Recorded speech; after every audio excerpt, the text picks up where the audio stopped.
और सवाल इसका नहीं है कि आप देश के लिए करेंगे, पहले तो सवाल आप खुद के लिए कुछ कर ले। वक्त गुजरने के बाद ही वक्त के गुजरने का एहसास होता है। किसी का भी पीछा करते रहेंगे ना साहब, वो जिंदगी में नहीं मिलेगा। जो आदमी अपना परिवार ना बदल पाए वो देश का बदलेगा, वो समाज का बदलेगा। गरीब आदमी वो होता है जिसको छुट्टी बहुत चाहिए। एग्जामिनेशन में बैठ के एग्जाम नहीं निकलता। और याद रखिएगा कि अगर आप किसी को उपलब्धियों में हराना चाहते हैं तो सबसे पहले उसे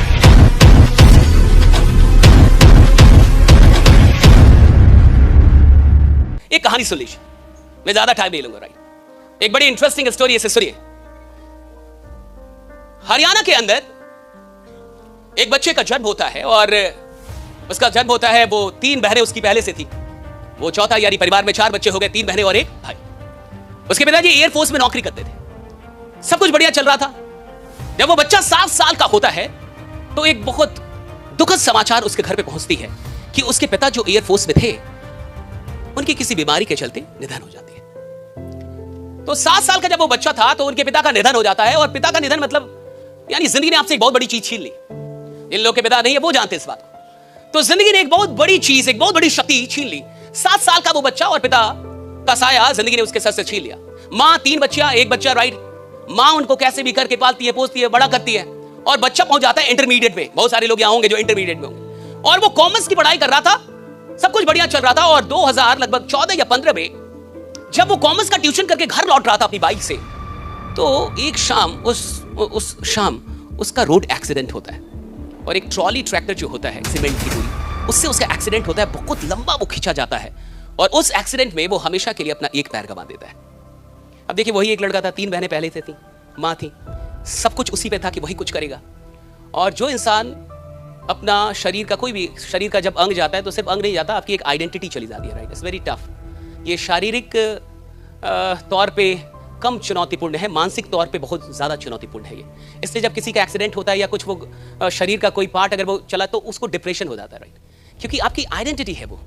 तो जब वो पैर चला जाता है उसका और वो हॉस्पिटल के बेड पे होता है तो उसकी मां रोती रहती है। तो वो अपनी मां से कहता है कि मां तुम रो मत, मैं तुमको जिंदगी की हर खुशी लाके दूंगा। हरियाणा का वो बच्चा, और वो उस समय हॉस्पिटल के बेड पे भी मां को समझाता है कि तुम रो मत, मैं तुमको जिंदगी की हर खुशी लाके दूंगा। फिर आगे चल के जब वो 2016 में पुणे में जाके उसका एक एस्थेटिक लेग यानी नकली पैर लगते हैं। और उसके बाद वो सोचता है कि मुझे करना क्या आप जिंदगी में, और वो चुनता है स्पोर्ट्स को, खेल को। और खेल में भी जैवलिन थ्रो जो होती है, जैवलिन थ्रो, राइट, आप जानते हैं, अभी तो पेरिस ओलंपिक भी चल रहा है। जैवलिन थ्रो को चुनता है और वो मेहनत करना शुरू करता है। 2018 में वो एक प्रतियोगिता में हिस्सा लेता है जहां वो 5वें नंबर पे आता है। फिर 19 में एशिया लेवल पे कंपटीशन होती है जहां वो सिल्वर लेके आता है। फिर पैरालंपिक का एक वर्ल्ड चैंपियनशिप होता है, वहां वो लेके आता है सिल्वर। और 2020 टोक्यो ओलंपिक में वो भारत के लिए गोल्ड मेडल लेके आता है। सुमित अंतल, उस लड़के का नाम है सुमित अंतल। उनके साथ हादसा किया, वो छीन लिया, लेकिन फिर भी उस चुनौती को स्वीकार करके वो भारत के लिए गोल्ड लेके आए। आज ईश्वर ने हमें सब कुछ बढ़िया दिया है, बढ़िया माँ बाप, अच्छा शहर, अच्छा कोचिंग, अच्छे गुरु, सारी अच्छी व्यवस्था, और फिर भी हम काम ना करें, हम अभागे हैं साहब। फिर भी हम मेहनत ना करें, हम अभागे हैं साहब। और सवाल इसका नहीं है कि आप देश के लिए करेंगे, पहले तो सवाल आप खुद के लिए कुछ कर लें।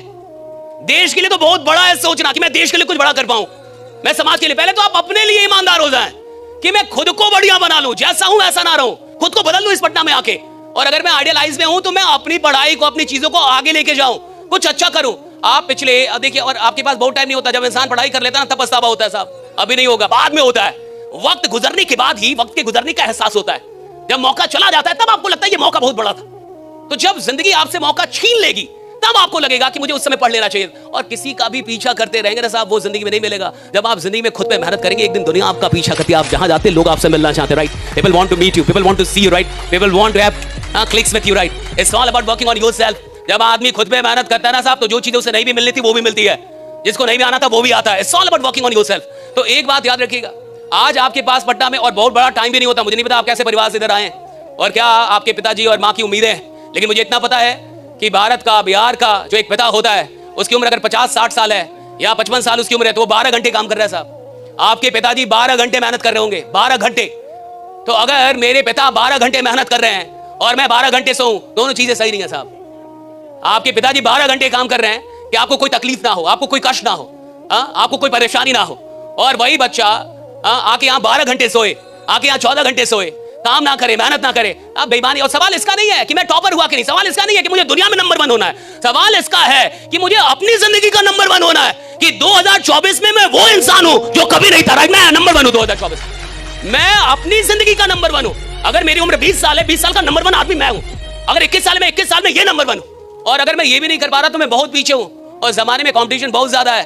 अगर आपको कंपीट करना, आगे आना है, तो आपको कभी ना कभी तो ईमानदार होना होगा साहब। अगर आप ईमानदारी नहीं लेके आ पाए, और यहाँ पे एक तो आइडियलाइज एक ही लाइन है भैया, honesty is the best policy.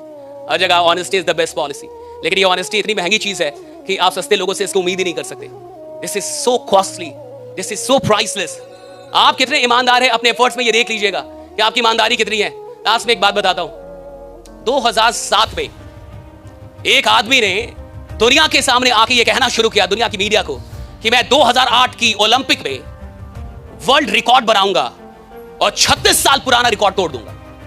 36 साल पहले एक रिकॉर्ड बना था जब एक आदमी ने 7 गोल्ड मेडल जीते थे एक ही ओलंपिक। तो उसने कहा कि 2008 की बीजिंग ओलंपिक में मैं 8 गोल्ड मेडल जीतूंगा, और साथ में उसने बोलना शुरू कर दिया दुनिया की मीडिया के सामने। तो मीडिया ने समझा ये बड़ा एरोगेंट है, बड़ा घमंडी आदमी है, राइट, कैसे तोड़ेगा। और 8 गोल्ड मेडल क्या मजाक है, एक देश लेके नहीं आ पाता। एक देश लेके एक आदमी 8 गोल्ड मेडल एक ही ओलंपिक में। और 2008 की बीजिंग ओलंपिक से लगभग 11 महीने पहले शायद उसकी कलाई की हड्डी टूट गई, और वो था स्विमर, तैराक था। तो डॉक्टर ने कहा कि 14 दिन आपको पानी से बाहर रहना है, और उनका कहना है कि अगर एक एथलीट जो तैरता है वो एक दिन पानी में ना जाए तो उसका शरीर 2 दिन पीछे हो जाता है, यानी 2 दिन वो पीछे हो जाएगा। तो 14 दिनों तक उसने क्या किया कि स्टेशनरी बाइक आती है, आपने जिम में देखा होगा, जो लोग बैठ के और वो बाइक चलाते हैं, वो 3 घंटे बाइक चलाता था, 3 घंटे कंटिन्यूअसली, 14, ताकि एंड्योरेंस लेवल बना रहे शरीर का। और 14 दिन के बाद वो फिर से पानी में आता है।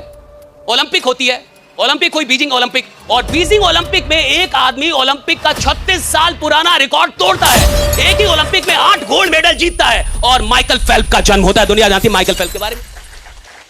तो माइकल फेल्प्स से पूछा गया कि आपने ये कैसे कर दिया, how did you make this possible, right. 36 साल से कोई रिकॉर्ड चले, यानी उसमें दम होगा साहब। 36 साल दुनिया में कोई रिकॉर्ड ना टूटे, दम होगा साहब उसमें। और 36 साल के बाद कोई आदमी आके तोड़ दे, और एक साल पहले बोल के कि मैं तोड़ूंगा, एक साल पहले बोल के कि मैं 8 गोल्ड मेडल, अरे भैया बहुत बड़ी बात है। इधर तो आदमी जल्दी बोल नहीं पाता कि मैं एग्जाम निकाल दूंगा, कहता देखेंगे, बोल नहीं पाता मैं अंग्रेजी बोल लूंगा, सोचेंगे। भैया वो आदमी बोल रहा 8 गोल्ड मेडल लेके आऊंगा, क्यों। उससे पूछा कि आपने किया क्या, उसने कहा कि मैंने 4 साल तक, अब गौर से सुन लीजिए, राइट, इससे पता चल जाएगा कि आप जिंदगी में जाएंगे कहाँ। देखिए, सबकी अपनी जिंदगी है, सबके अपने माँ बाप हैं, सबका अपना परिवार है। देश का आप बदलेंगे, अगर जो आदमी अपना परिवार ना बदल पाए वो देश का बदलेगा, वो समाज का बदलेगा। आपके माँ बाप भैया आपकी जिम्मेवारी है। जिस आदमी ने सचेत होना है, जागना, वो जाग जाता है साहब। जिसको जागना ही नहीं है वो सोया ही रहेगा। सवाल इसका है नहीं कि आज तक आप क्या थे, सवाल इसका है कि आज के बाद आप क्या बनेंगे। सवाल इसका है नहीं कि आज तक मैंने क्या गलतियां की, सवाल इसका है कि आज के बाद गलतियां छोड़ूंगा कि नहीं। सवाल इसका है नहीं कि आज तक मैं कैसा आदमी था, सवाल इसका है कि आज के बाद बनना क्या चाहता हूं। कभी भी आदमी जागता है, कहीं से जागता है, कहीं से सुधरता है, उसकी शुरुआत कहीं से भी हो सकती है। सवाल इसका है कि आज के बाद भी आपको वैसा ही रहना जैसे रह गए आप, आज तक भी वैसे ही आगे भी रहना, या आप कुछ बदलेंगे अपने आप को, आपकी जिंदगी, आपके माँ बाप आप जाने, आपके भाई बहन आप जाने। जिसको जो करना है करता है साहब, आप पटना है सब नहीं आए। ये मौका आपको बार बार जीवन में नहीं मिलेगा, ये याद रखिएगा।